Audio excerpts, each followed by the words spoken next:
ఈరోజు గురువారము బాబావారి గురించి సేమియా పాయసము చేద్దామనుకుంటున్నాను. కుక్కర్ పెట్టాను.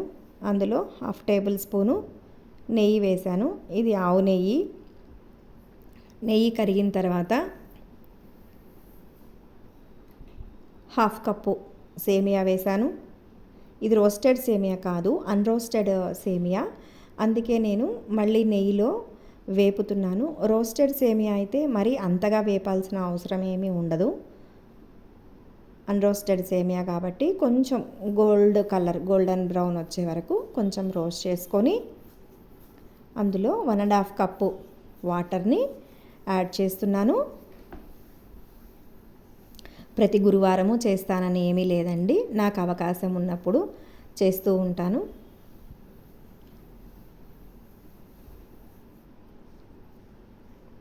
కుక్కర్ మూత పెట్టాను. 1 విజిల్ వస్తే సరిపోతుంది. పొద్దున పూట హడావిడిగా ఉంటుంది కదా, ఇంతకంటే చేయడానికి వీలు కుదరదు. ఎంత వీలుంటే అంత, ఎంత అవకాశం ఉంటే అంత.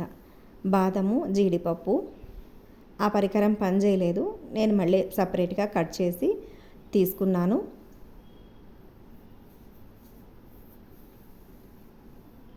చాలా ట్రై చేశాను కానీ అది పని చేయలేదు. పక్కన పెట్టేశాను. పక్కన పెట్టి బాదం, జీడిపప్పుని కట్ చేసుకున్నాను. కిస్మిస్ రెడీగా ఉంది. ఇలాచీని పొడి చేసి పెట్టుకున్నాను. ఇప్పుడు కుక్కర్లో 1 కప్ ఆఫ్ షుగర్ని యాడ్ చేస్తున్నాను.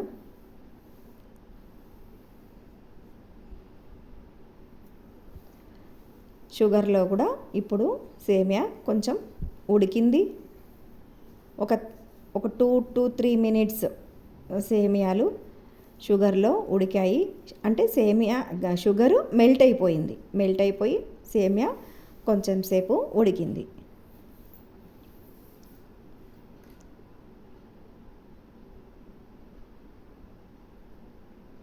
నేను ముందుగానే పాలు కాచి చల్లార్చి పక్కన పెట్టుకున్నాను. కాచి చల్లార్చిన పాలను ఇప్పుడు ఈ సేమియాలో యాడ్ చేస్తున్నాను. ఇప్పుడు అన్నిటినీ కలిపి ఒకసారి నిదానంగా స్టవ్ సిమ్ టు మీడియంలో పెట్టుకొని ఒక 2 to 3 మినిట్స్ ఉడకనిచ్చాను. ఇప్పుడు 1/2 టేబుల్ స్పూన్ నెయ్యి తీసుకొని అందులో నేను తరిగి పెట్టుకున్న బాదము, జీడిపప్పు వేస్తున్నాను. 3 యాలకులు దంచి పక్కన పెట్టుకున్నాను, ఆ పొడి కూడా వేస్తున్నాను. ఒక 5-6 కిస్మిస్లు కూడా అన్నిటినీ వేసి కొంచెం దూరగా వేపుకోవాలి. సిమ్లో పెట్టుకొని వేపుకోవాలి. హైలో పెడితే మాడిపోతే తీపిలో టేస్ట్ తీపిలో చేదు బాగుండదు కదా, మాడిపోకుండా సిమ్లో పెట్టుకొని, ఏ వంటలైనా కూడా సిమ్ టు మీడియంలో అడ్జస్ట్ చేసుకొని చేస్తేనే బాగుంటాయని నా ఫీలింగ్. ఇప్పుడు ఈ పోపుని తీసుకెళ్ళి ఆ పాయసంలో వేస్తాను.